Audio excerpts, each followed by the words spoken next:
Hi, welcome to the Connect with Sheila Botello podcast. I'm an entrepreneur, self care strategist, and creator of the Season Self Care app. I'm committed to helping you live into your purpose, get healthy, and build your version of a happy, successful life. And today it is interview day. I am so thrilled to have my guest here today, who is a transformational coach, spiritual mentor, somatic healer, microdosing guide, and acupuncturist. Her name is Po Hung.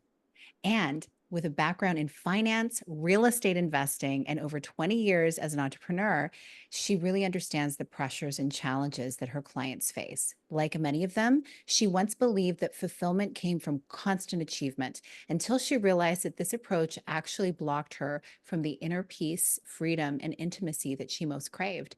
So the answer was shedding her protective walls and embracing the power of her yin, feminine energy, which is all about softening, surrendering, and opening to receive. So get ready to step into your next evolution by having your inner world match the success of your outer world. And we're going to get to know Po here today. Po, thank you so much for being here. It's such a pleasure seeing you.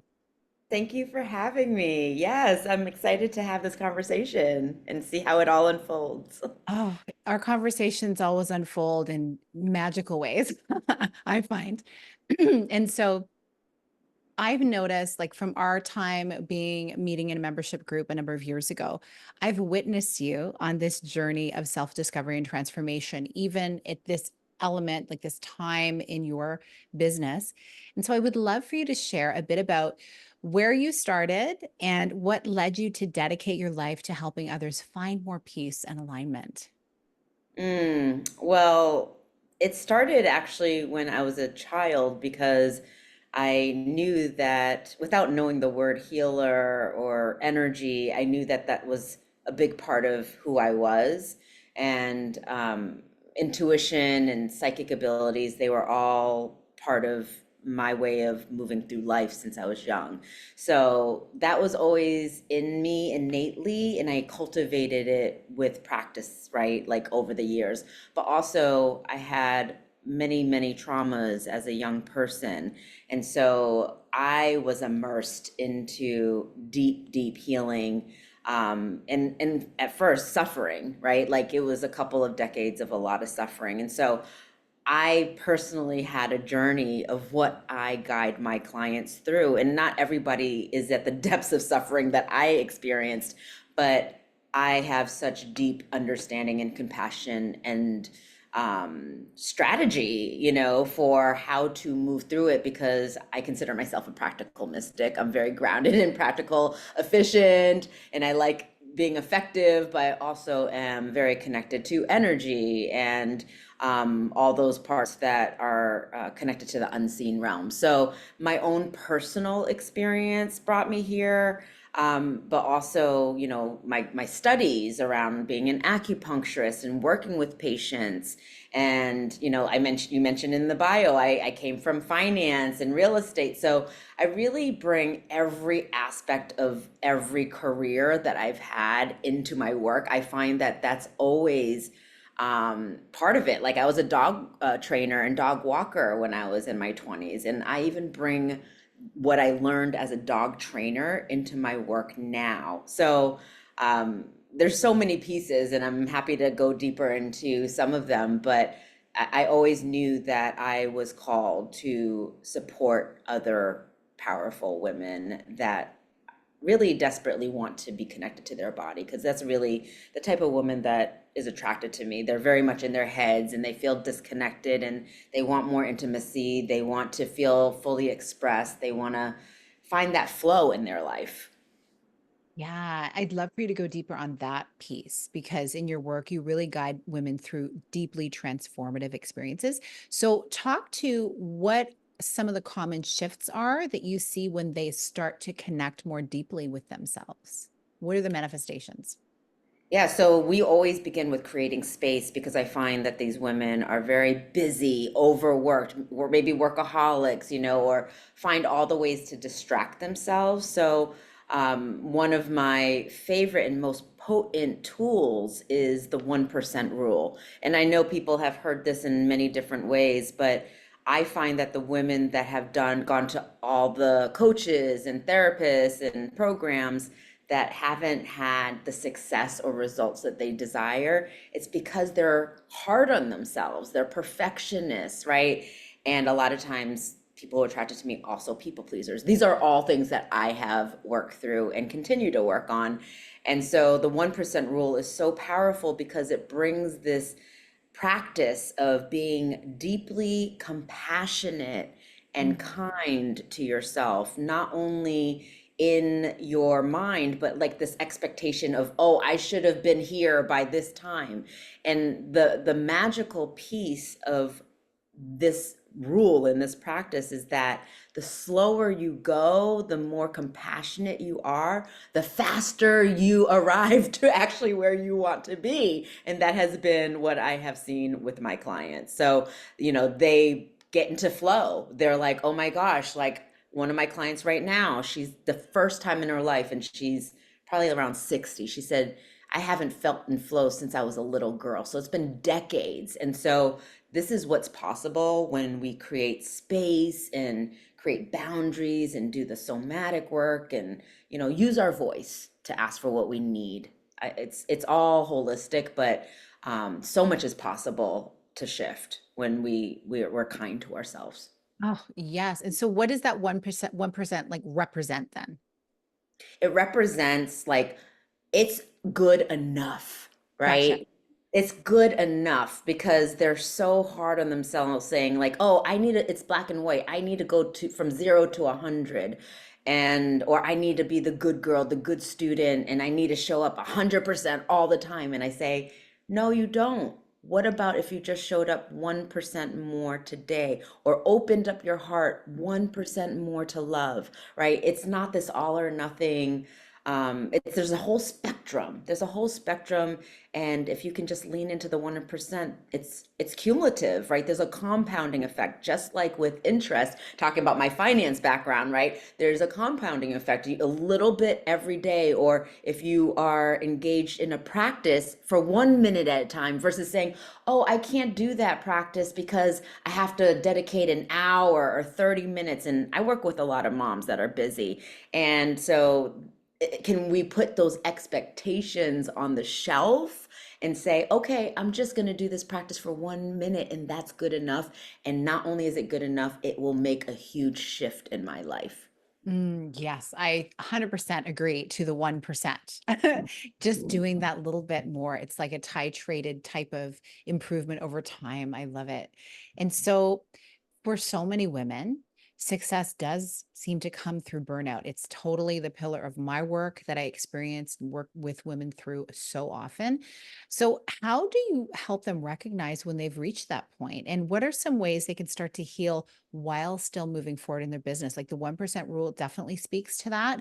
But what are some other kind of very simple shifts that they can make that don't involve like a huge other list of to dos?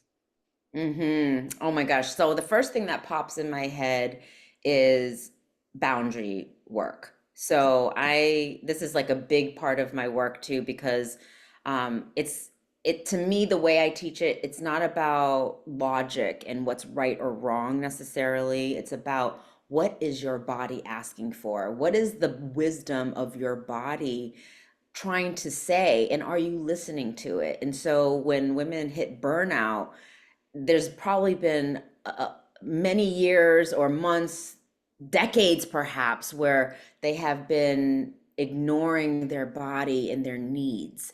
And so, how can they first recognize what their need is by paying attention to their energy and saying, oh, I'm a no to this, right? Like maybe somebody asked them to do something and typically they would feel compelled to say yes because that's usually their first answer without even thinking about it. That's how I used to be. And then, but instead, like, what if you paused and just felt into your body and felt, is it a yes or no, and then honoring it, right? Not ignoring it, not saying, oh, I can't do that. What if you actually just followed through with it And oh my goodness, that is such a game changer. I mean, there's more to the boundary research work that I do, but like to bring it into a nutshell, I feel like that is such potent work because it also helps you practice using your voice, really loving on yourself, right? Really honoring who you are and what you need in terms of day-to-day things or your most basic needs, because that's what is missing when you get burned out is like you're not getting the basics. Absolutely. And one of those things, like once they actually have the boundary set, it seems like that would open up space. And I know you love to talk a lot about presence and like being in the present moment and being able to, in that place, really tune into your intuition. So, talk a little bit about that, the power of presence for your clients and what you see as they make those boundary shifts, being more present with themselves. Like what kind of results do they tend to see in their lives at that place? Oh my goodness, everything changes. Like when you bring presence into the day to day, that includes being connected to your body. Because as a somatic healer, as somebody who really helps people to integrate the mind and the body, the yin and the yang, right? The feminine and masculine energy, this means that you are tuning in to moment of what that moment is asking of you. And that inner voice now has space to arise. And so some of my clients, they find that they will actually say the thing in the meeting that they normally wouldn't say, right? Because they're attuned to that moment. They're attuned to their inner wisdom in that moment. Because if you are cluttered inside, right, if there's all this repressed emotion or overthinking and disconnection from the present, then it's hard to allow yourself to feel the truth of what wants to arise in you. And so I find that speaking the truth, saying the thing, is a big result that my clients have. I mean, it's immense. Like women are having more orgasms, right? Like better sex. They're healing their relationships with their kids and their partners. So presence is really the foundation of it all and brings this next level of consciousness so we can actually make a different choice because we get so habitual, right? Our because I help people to rewire their brain and their nervous system with my work, but also with microdosing. And, where the nervous system is ingrained in a specific way with our habits and our patterns, our way of thinking, our beliefs. And so when you have that presence and space, you can make a 1% adjustment, right? Or 1 degree shift. If you think about geometry and angles, a lot of times, again, people are like, oh, I want to make a 180-degree shift. What if you just shifted 1 degree? Guess what? You're in a completely different trajectory, completely different location. And so having that presence, that space, you can make that 1 degree shift. And then, oh my goodness, a whole nother outcome is possible. So good. Just those little shifts over time.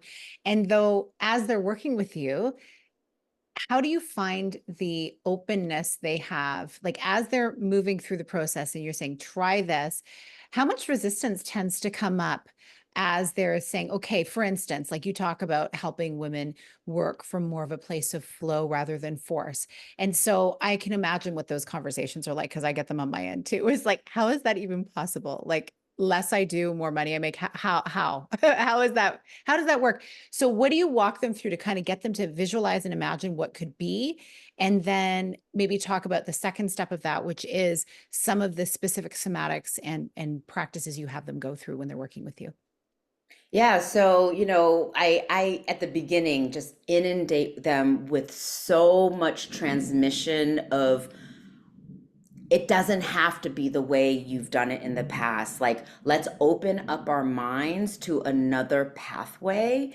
And I'm literally helping them to see it differently because they've been so focused on the negative, right? It's all been focused on what's not possible, what I haven't been able to do. I've tried this before and that hasn't worked, right? And so I'm always helping them to see it from a different framework. And that is from the what is possible, right? Like, see the possibility. We set intention. That's always the first step of working with me is what is your actual intention here? And can we come up with an intention that's going to land in your body? It's not just a mental affirmation. It is something that actually clicks in your body and makes your body like turn on, right? Awaken, feel alive, and really holding on to that intention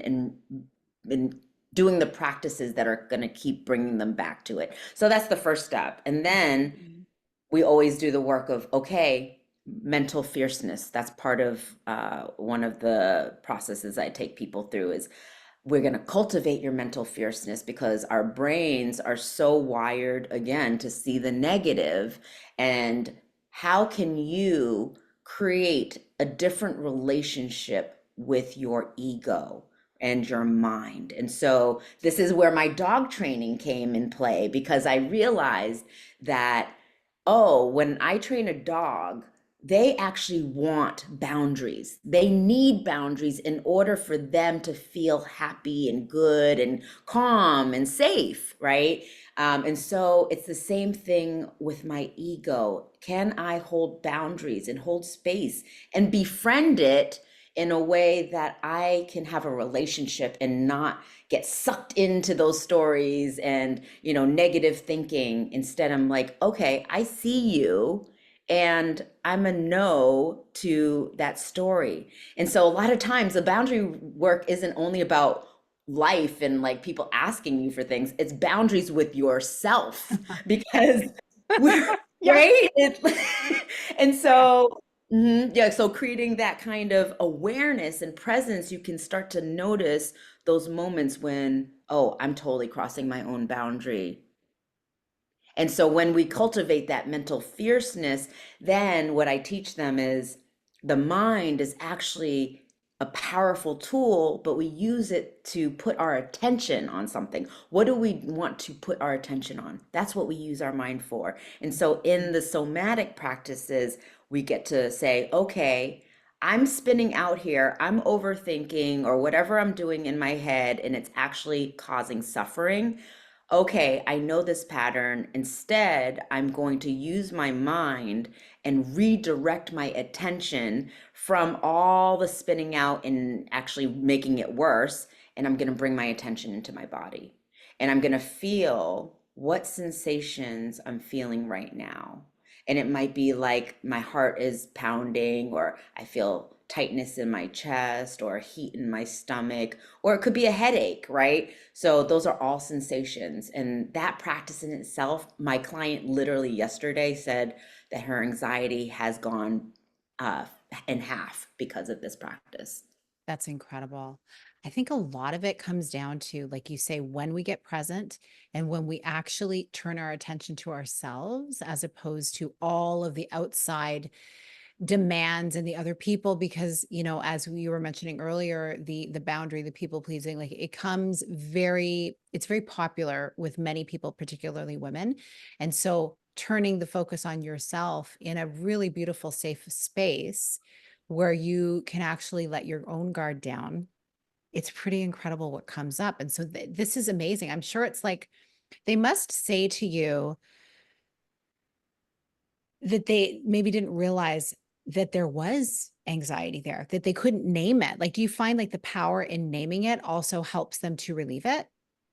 I find that they do know that they have anxiety. I find that some of them are depressed, but what they didn't know was how much grief or anger they were Right. holding in their body. Yeah, like the That's what extent of it, right? The extent of it. Yeah. Yes, how deep it goes and Oh, how much they were holding with their inner child wounds and how much lived in their nervous system, how frozen, because a lot of the women that come to work with me are in functional freeze. And these women are highly successful and they have probably, they could even create multiple seven-figure, eight-figure business. I have a client like that right now, a one-on-one client, and she's done all the things. She's highly successful. Nobody would ever think that she is has a frozen nervous system, but she Mhm. does, right? And so she's highly functional, but still frozen. So the work that we do is really about thawing and softening, and so that we can shed those protective layers, and you can actually live a life from authenticity and your truth, really. Yeah, I've found in my work, it's very interesting when you see people who have such a high level of success freeze up in certain other areas. It seems counterintuitive, but really it makes sense. I think it's all about focus, right?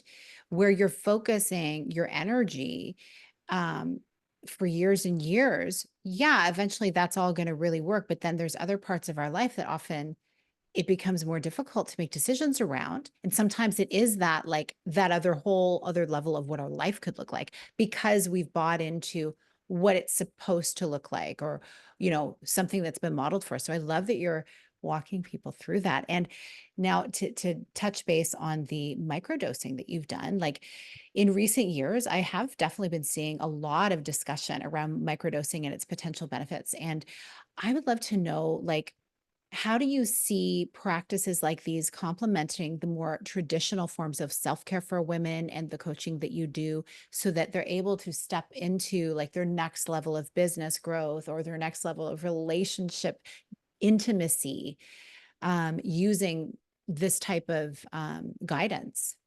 Oh my goodness, like it is such a game changer, Sheila. Like I am blown away, and I love that it's micro dosing, just like the 1% rule. Like so Yes. often people think that they need to do a big thing, but really these little subtle nuanced tools make all the difference. And I just want to say that microdosing, just so anybody listening, if they don't know, it's Yeah. taking such a small amount of psilocybin mushrooms, which is magic mushrooms, and you take such a small amount that you don't feel high. There's no psychedelic effect. You can literally work out, drive, work, be with your kids, and you don't feel off, right? Mhm. Instead, it actually lifts your mood and helps to increase neuroplasticity so that you can rewire your beliefs, your patterns, all those things that get really sticky because the older you get, the less neuroplasticity there is. And so you get to create these new neural pathways. And so what it does is it accelerates the possibility of the rewiring, which is so important because if your brain and your nervous system are, stuck in a certain way, it takes a lot more work to let that go. And so this supports you in doing that. And so, yeah, moms are microdosing, entrepreneurs, executives, founders, everybody is microdosing because they've done so much research on this topic and have seen how safe it is and how effective it is. And I find that it's great because it helps to increase focus, creativity. It elevates the mood because it decreases the blood flow to the amygdala, and the amygdala is responsible for fear and trauma responses. And so it automatically increases your mood and creates more space. Speaking of space, like I find that a lot of my clients will say, "Oh my gosh, now I feel like I have this space to actually make different choices where before it just felt like so much inside, so chaotic inside." Mhm. Um, and it helps to soften the nervous system, which is everything. So there's so many examples like how it can help you, but I've helped people get off of antidepressants, off of Ritalin, which is for ADHD, anxiety medication. Like there's just so many possibilities with this medicine. Wow, that's amazing. And when you mentioned like what really was interesting when we first had this discussion was when you said it actually decreases the blood flow to the amygdala. I'm like, oh, Gilda. Gilda needs decreased blood flow. That's my amygdala's name. For people who've been listening to the podcast, they know that. She can get loud. And so I've learned to befriend her, but it would be really, really nice if we could just kind of, make her really sleepy And so decrease the blood flow, that would be awesome. But what's interesting is you mentioned also that the neuroplasticity, which, we all know this, or maybe we don't all know this, but I've read this and it seems to be common knowledge that as we age, there's less neuroplasticity, right? Because I look back at my younger life and I was not a daredevil. Okay, I was still that girl who could not dive in the deep end or jump in the deep end. It took me hours to just even get a toe in. There's things that I would do, like I paraglided in Europe, off of mountains. I'm like, I don't think I would be wanting to try that right now, you know? So like there's something about in our younger years, the things we're willing to do, the chances we take, learning to drive. Now my teenagers drive, and thankfully I'm very peaceful about that experience. But I know a lot of people get really stressed out about anything new, and myself included with certain things. So, anything that can help our neuroplasticity kind of improve for all of the things, because I'm a big believer that, in our 50s and beyond, like this is really the stuff of life. Like we get to do so many cool things at this stage of life. So, I love that there's something new to explore here. And I know also people who are listening and probably people just like in this conversation may have, there may be some really enthusiastic about it, some who are very skeptical, of course. It's a mixed bag. And I know there's a lot of research about it too. So for women who are possibly hesitant about alternative approaches, how do you guide them to really make choices from an empowered place for their healing and growth? I love this question because I know there's a lot of people who are uncomfortable because they're like, oh, I don't take drugs or, even plant medicine and even if it's a small amount, it feels scary. I would say that, I trust people's inner knowing and power, and I never try to convince anybody to do something that they don't feel comfortable with. And I think that's really important. And I would say, I open your mind and explore, do the research, right? I have actually a PDF that talks all about the science and introduction into microdosing, which I'm happy to share with your audience. It's That'd a be link. great. Yeah, and so educate yourself, right? Like really open your mind to the possibility of there being other ways and find those resources like the PDF I'm going to share with you. And then feel into your body. Maybe there's like something that's awakening in your body. Maybe there's like a curiosity that opens up, right? So listen to your body and follow where it's guiding you, what instinctual hits are you getting, right? Trust that instead of, because a lot of times people will say to me, oh, I was raised a certain way that was more traditional or conservative or whatever. Mhm. And so I have this curiosity to microdose. I've heard this many times, but I feel uncomfortable because I feel like it makes me a bad person because of the way I was raised, because they have these beliefs Mhm. that were ingrained into them, right? And so I never try to rush anybody's process, but if you feel that desire, there's something there, right? There's something there that is asking you to lean in. And so I would say lean in. They can contact me. I'm happy to answer questions, or whoever they're, whatever they're curious about. Ask questions, open up the space to even learn about the topic that you might be interested in. And really, when you think about it, like we're many of us just hearing about microdosing now, but talk to me a bit about, I know you've got the PDF, but maybe high level, like how long has this practice actually been a thing? Because I think about the roots of Ayurvedic and ancient Chinese medicine that a lot of people are just becoming aware of now, but they've been around forever. And my background in the wellness space, where, getting people to consider inviting people to consider taking vitamins when they thought, well, no, like I get everything from the food, to now where, well, of course, you're taking supplements. Like the 30 years makes a big difference. Talk to me about that though. Like, how long has microdosing actually been a thing? Well, psilocybin journeys, like deep dives, has been around for, centuries, like in the medicine people in, Mexico, where I believe it started. I mean, probably been all over the world, but that's really where I see it beginning, and where the medicine came from into the United States. So deep honoring for the original medicine people who Mhm. discovered it. Mhm. In terms of microdosing, it's been around, my guess is decades, like Mhm. I think just in the most recent decade, the last 10 years, it's become popular, but I'm sure that there's been people microdosing for much longer than that. But I want to make it clear that some people will say that they microdose, but they're not actually microdosing because they think, oh, it's just a smaller amount. I'm not doing like a macro dose. But microdosing is really a subperceptual dose, meaning, again, you don't feel high. And so if you are feeling any kind of altered state, that's not a microdose. That's a dose. That's a That's a dose. bit of a dose. We'll call that one a dose. That's a Yes. mini dose, maybe. It's not a micro. Yes, Oh, but it's funny because I actually had a patient, an acupuncture patient that was microdosing before I even became aware of it. And so I remember kind of being like, I don't know about that. And so like I understand from the yeah. perspective of like, oh, it takes the time it takes for somebody to open up to this type of Mhm. work.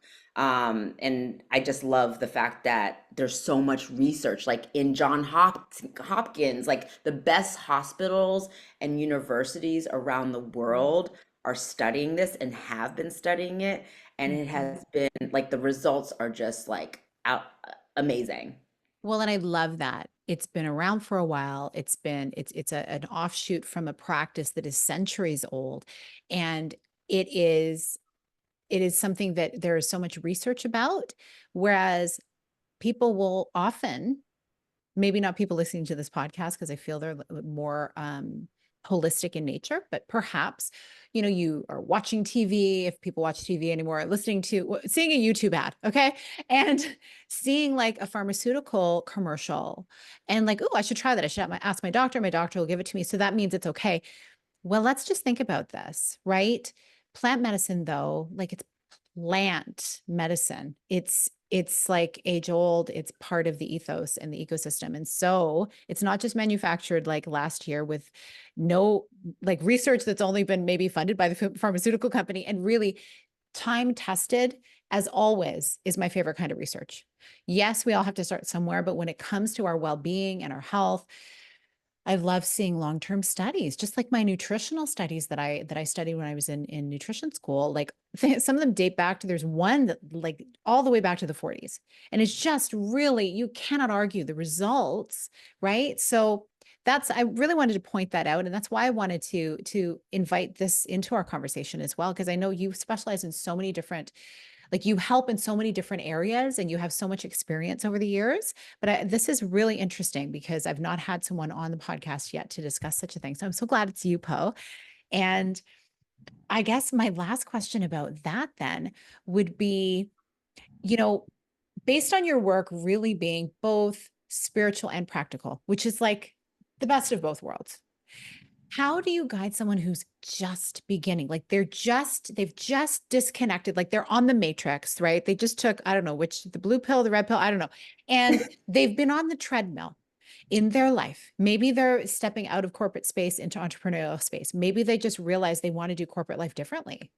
Or maybe they've only learned that success or that, really success is like work hard, stay up all night, be just push, push, push to get the results and they realize, oh, actually, I'm witnessing a different way in other people. How do you get them started on this journey in that gentle way?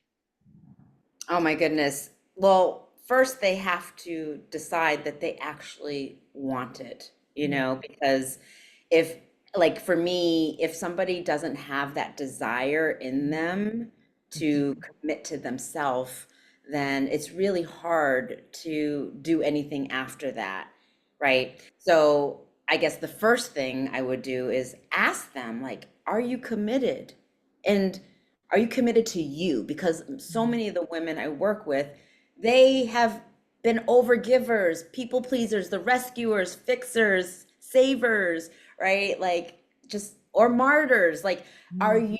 you willing to prioritize you, perhaps for the first time in your life?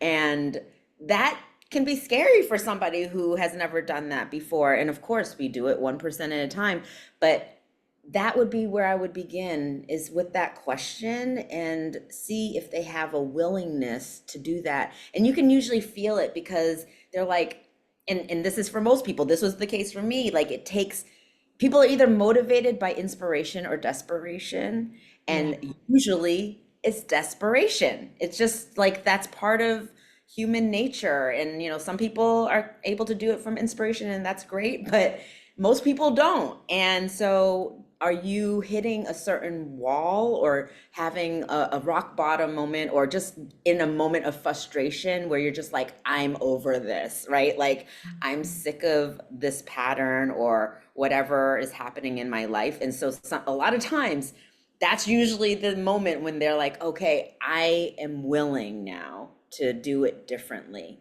And that's really the thing. Are you willing to do it differently? And that could be that 1% differently, and it could be more than that. But are you willing? So that would be the first thing, because without that fire, without that commitment, or even, it doesn't have to be like a burning fire, but at least a pilot light, right? Like, let's get the commitment, and then we can do anything from there. And that translates into so many different areas of our life. And I love that, because the minute you are calling someone into the possibility for themselves, but knowing that like it is their choice, it is up to them, and then they own that, you can't go back from that in your own heart. When you know, like, I, against all odds, against my history, against my martyrdom that I've lived for my whole life, against my people pleasing that is so hard to disengage from, I made the choice to go all in on me. And beautiful thing is, when you do that, everyone else benefits, by the way. It's the most selfless act ever. And when you do that, just to make that choice, how freeing, how beautifully empowering. And you carry that with you into everything. It's probably, for many people, that's harder than making $1 million a year. That's harder than starting something new. That's harder than learning how to like wakeboard when you're 50. Like, really, this Totally. disengagement, right? And once you can do that, you can do anything. And so I love that so much. And I love that you call people into that. One thing I've learned about you in our conversations, and also witnessing you in other people's conversations in our group, you are fierce, but in the best way, because you're holding people to their highest self. And that's what we really need in our coaches and guides in our life. Someone who can see maybe that which we don't see in ourselves. So thank you so That is much. everything. That is really everything. And that's like, I always have a coach or a support. Like, I feel like coaches need coaches, healers need Yeah. healers, mentors need mentors, right? And so that's exactly what I do, is I hold that vision for them. They share that vision. I'm holding that for you. And I am holding you at that level, and with a lot of compassion, right? Like, yes, there's that fierceness, but there's also that gentleness. And I find that balance between the two is really what allows my clients to really rise to the occasion. Yeah, yes, there is the gentleness too, Poe. That is true. You do have that. I think it's just so it's not always easy to find both in a coach, right? That's why I really believe like what you're doing, like this work we're in as coaches, guides, mentors, like it is a calling, right? It's something that you need to create space in your own life for. So yes, and I love that you also have your own coach and the containers that you step into to help you expand and really protect your own energy. And on that note, I want to get to this next, is talking about your own version of self-care, but I'd love for you to first to share what would be the best way for people to first make a connection with you so that they can learn more about how they can work with you and perhaps learn more about what we've been talking about today. Yeah, so they can learn about me from my website, taoofpo.com. That's TAOOFPO.com. And if you're on social media, I am on Instagram and Facebook or LinkedIn.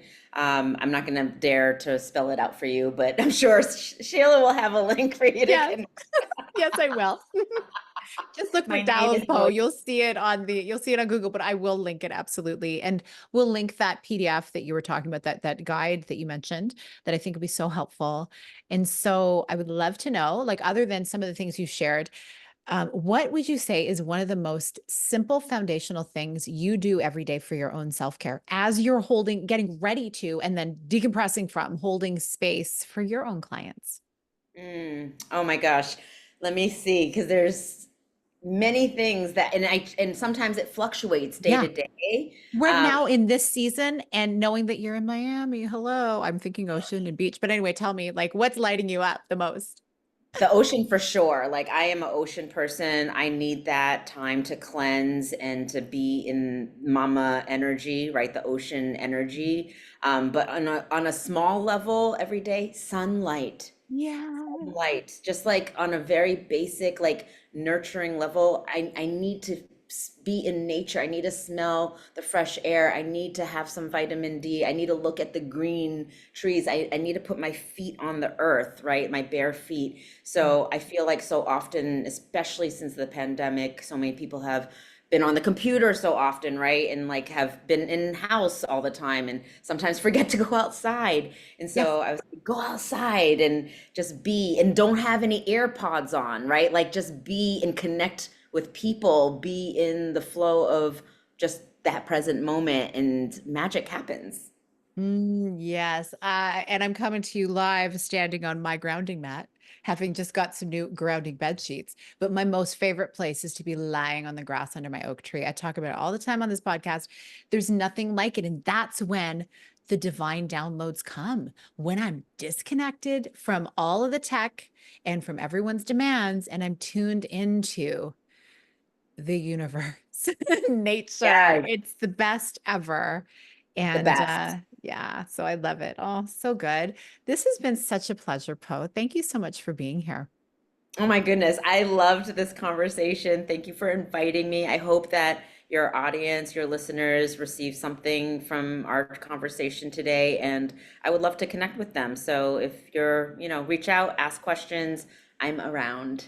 So wonderful. And everyone who's listening, one of the most beautiful ways we can thank Poe for being here is to share this episode with your bestie, tag us on social media.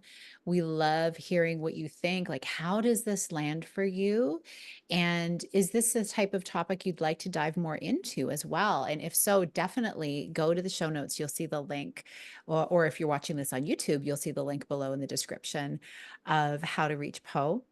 And thank you so much for listening. This podcast is such a beautiful way, not only to be able to give you information and practices to move forward into your next phase of brilliance in your life, but it's also a really, I will say, a selfish opportunity for me to connect more deeply with really amazing people doing incredible work in the world. So thank you for listening. I appreciate you and have a beautiful rest of your day. Big blessings.